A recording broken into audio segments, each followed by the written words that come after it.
Баршаңызға сәлем достар, менің каналыма қош келдіңіздер. Бүгінгі видеода қазақ тілі пәнінен сын есім деген тақырыпты бастаймыз. Бұл бізде 51-55 жаттығулар аралығы 115 сабақ қазақ тілі пәні 2 сынып. Ендеше менімен бірге видеоны соңына дейін қарайық. 51 жаттығу. Мәтінді түсініп оқы.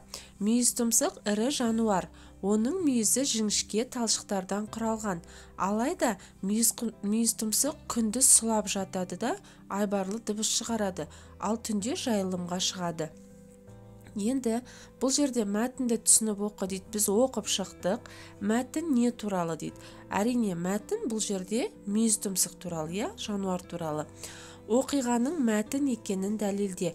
Бұл мәтін себебі бұл сөйлемдерден тұрады, бір-бірімен байланысқан мәнді мағыналы сөйлемдерден тұрады екен.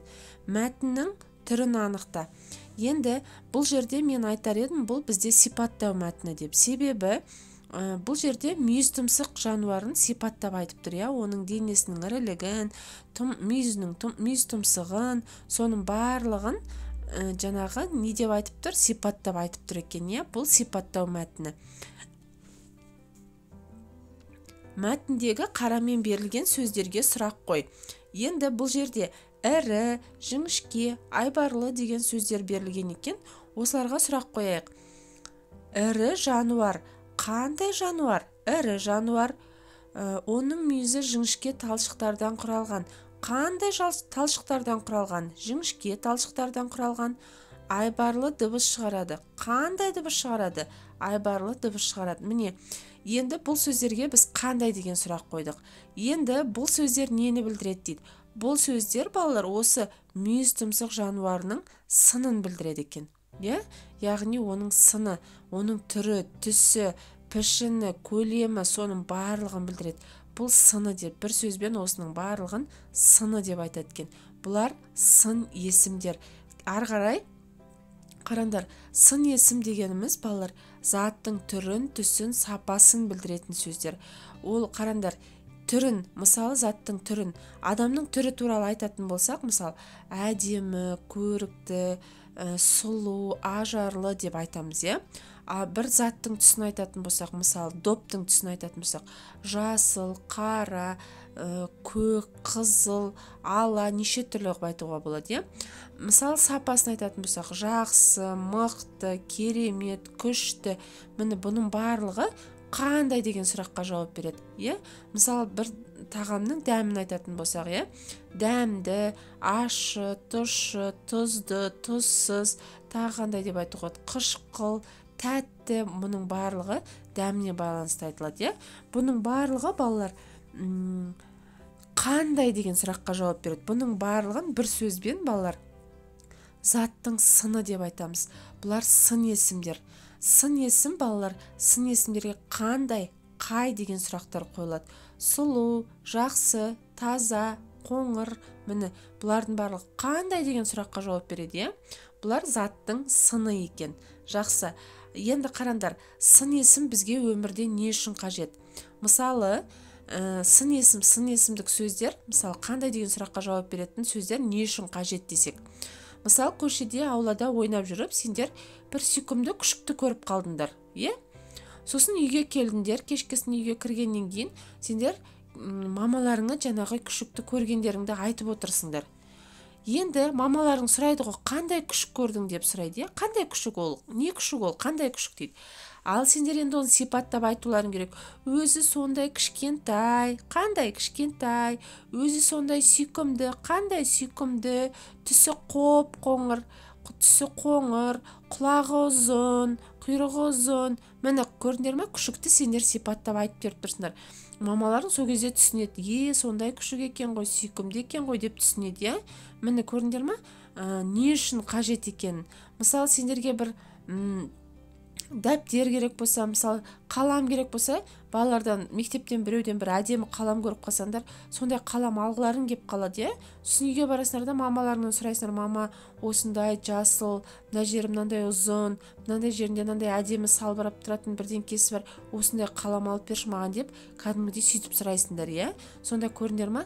бұл сын есім сөздері қандай деген сұраққа жауап беретін сөздер бізге жаңағы бір затты сипаттауға көмектесетін, бір заттың сынын айтуға көмектесетін, бір затты жаңағы қандай қасиеті бар соны айтуға көмектесетін сөздерді сын есімдер еткенбіз. Жақсы, ары қаратай.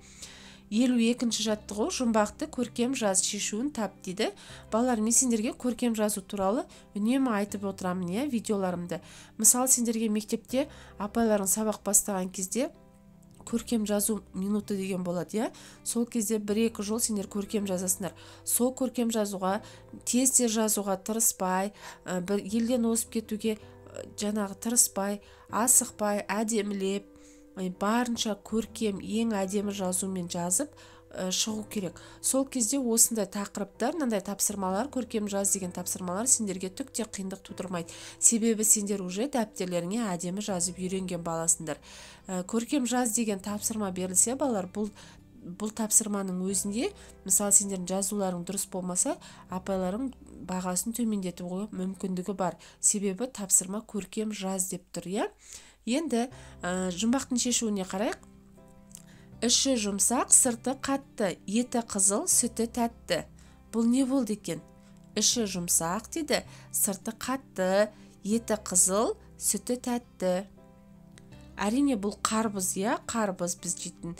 Енді осы жерде сын есімдердің астын сыз дейді. Міне, іші қандай? Жұмсақ, сырты қандай? Қатты, еті қандай? Қызыл, сүті қандай? Тәтті. Енді жұмбақтың шешуін табуға қай сөздер көмектесті? Әрине осы сын есім сөздер, Әйтпесе біз іші, сырты, еті, сүті деп бізге жұмбақты жасырса, біз одан түк түсінбейтін едік, Іші жұмсақ, сырты қатты, еті қызыл, сүті тәтті деген міне сын есім, оның сынын айтып тұрғаннан кейін барып біз оның қарбыз екенін түсініп тұрмыз. Жақсы. Келесі, балалар, бізде бұл ребусты шеш дейді 53-ші жаттығуда. Шешуіндегі сөзді қатыстырып сөйлем құра дейді. Енді мен сендерге алдыңғы бірнеше видеоларда айтып келе жаттырмын ребусты қалай шешу керек екенін. Осы видеода тағы да қайталап айтып өтейін. Міне қараңдар, ребусты шешу үшін қандай да бір сан берілсе, әріп берілсе, сурет берілсе, соның барлығын жазып аламыз, ретімен жазып аламыз. Мысалы, қараңдар, тауық, қаз, алма. Енді тауықтың біз соңғы 3 әрпін сызып тастаймыз. Қаздың алдыңғы 2 әрпін, алманың соңғы 3 әрпін сызып тастаймыз. Қалған әріптерді астына тізіп жазамыз, сол кезде сөз шығу керек. Таза деген сөз шықты. Енді бұл сөзге сұрақ қоямыз. Қандай? Таза. Қандай? Таза, Енді осы сөзді қатыстырып сөйлем құрайық. Сол сөзді қатыстырып сөйлем құра дейді. Мен мысалы мынандай сөйлем құрайтын едім. Әселдің киімдері сондай таза. Немесе біздің сынып бүгін сондай таза, немесе сыныптың ауасы сондай таза. Осындай сұрақтар қоятын, сөйлемдер құрастыратын еді. Мысалы, немесе жаңбырдан кейін ауа сондай таза болып тұр деп сөйлем құрастыратын едім, Ал сендер қандай сөйлем құрастыратын едіңдер, өздерің құрастырып көріңдер. Таза деген сөзге сөйлем құрастыру енді оңай деп ойлаймын. Ары қарай келесі 54-ші жаттығу, жаңылтпашта қатесін түзеп көшіріп жаз. Енді балалар, бұл жерде қараңдар, алдыңғы видеоларды қараған болсаңдар, біз қате түзеумен үйренгенбіз, жұмыс жасап. Яғни қараңдар, кейбір сөздердің кейбір дыбыстар айтылған кезде басқаша айтылады да, естіледі, яғни ал жазған кезде басқаша естілуі мүмкін. Мысалы, үшкір, тұмсық, тұмсық деп ой дыбысы естілгенімен, ол жерде жазылады дыбысы, тұмсық, тұмсық деп жазылады. Естерінде сақтандар, балалар, осы сөзі естерінде сақтандар. Алда диктант бірдеңке болған кезде, осындай жұмыстар кезінде тұмсық деп жазып қоймаңдар, тұмсық болады. Сұр шымшық, сордан ұшты құрт шымшып. Құрыт, құрыт емес, құрт. Дыбысы бұл жерде жоқ екен, құрт. Енді осы жердегі сын есімдерді табайық. Бұл үшкір, сұр деген сөз. Қандай тұмсық? Үшкір тұмсық. Қандай шымшық? Сұр шымшық. Бұл енді сын есімдер. Ары қаратай келесі Міне балалар, біз 55-ші жаттығуға да келіп жеттік. Енді қарандар, бұл бізде бүгінгі видеоның соңғы жаттығуы.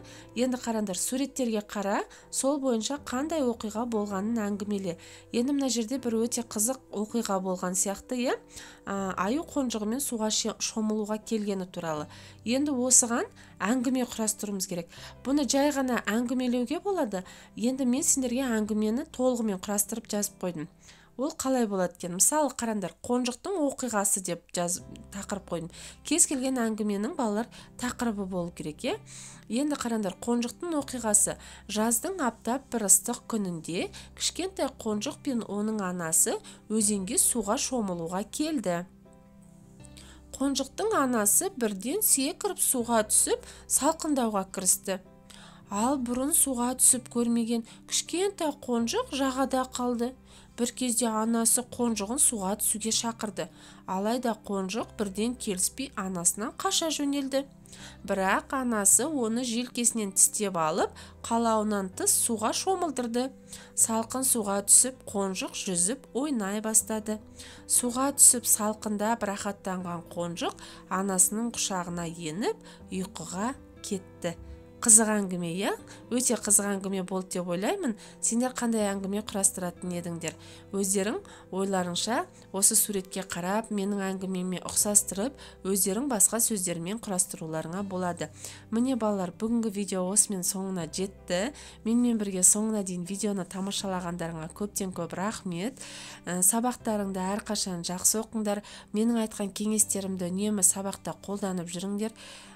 Келесі видеоларда кездескенше сау болыңдар және менің каналыма тіркеліп лайк басып жүруді ұмытпаңдар.